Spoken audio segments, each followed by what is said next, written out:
Münzen sind unglaublich spannend. Sie bieten einen einzigartigen Einblick in die Geschichte und in die Kultur vergangener Zivilisationen.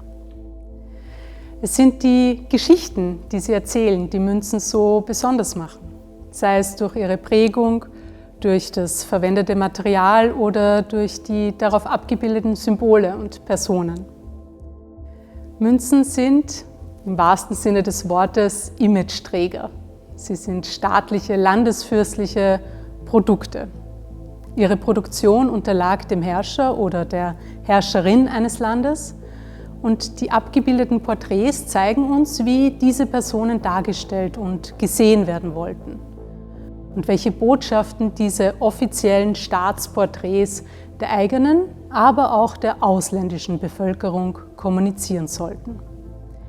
In Zeiten, in denen es wenig andere Massenmedien gab, waren Münzen ideale Bildträger. Sie gingen täglich von Hand zu Hand.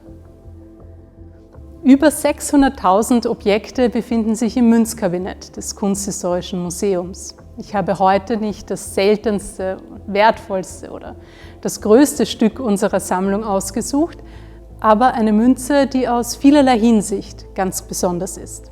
Eine Münze, die viele Geschichten erzählt. Wir springen an die Wende vom 15. zum 16. Jahrhundert. Europa befindet sich im Wandel. Technologische Entwicklungen wie zum Beispiel die Druckerpresse bringen ganz neue Möglichkeiten und verändern die Gesellschaft nachhaltig. In dieser Zeit sind für die Geldproduktion zwei Entwicklungen maßgeblich. Technologien im Montanwesen lassen den Silberbergbau boomen und erzielen noch nie dagewesene Erträge. Zeitgleich revolutionieren Mechaniker die Münzprägetechnik, sodass das gewonnene Silber in großen Mengen rasch vermünzt werden kann. Erstmals gelingt es, maschinell große Silbermünzen herzustellen. Dies ist die Geburtsstunde des Talers und aus Sicht der Münzkunde der Beginn der Neuzeit. Aus dieser Zeit stammt auch der sächsische Guldengroschen, geprägt in Annaberg im Erzgebirge. Um 1500 ist das sächsische Erzgebirge neben Schwarz in Tirol der Place to be des Silberbergbaus. Das Kurfürstentum Sachsen zählt in dieser Zeit zu den reichsten und einflussreichsten Territorien im Heiligen Römischen Reich.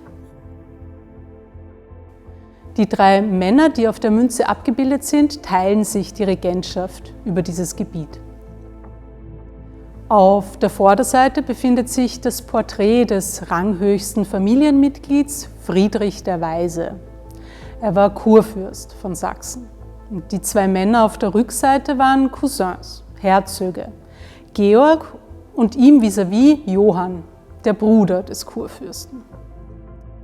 Die Porträts selber zeigen kaum individuelle Züge. Die Ähnlichkeit der Gesichter ist viel zu groß, aber ihre Namen stehen in der Umschrift auf der Vorderseite der Münze. Was erzählt uns diese Münze noch? Die Ausstattung der Porträts ist bei dieser Prägung ganz besonders wichtig.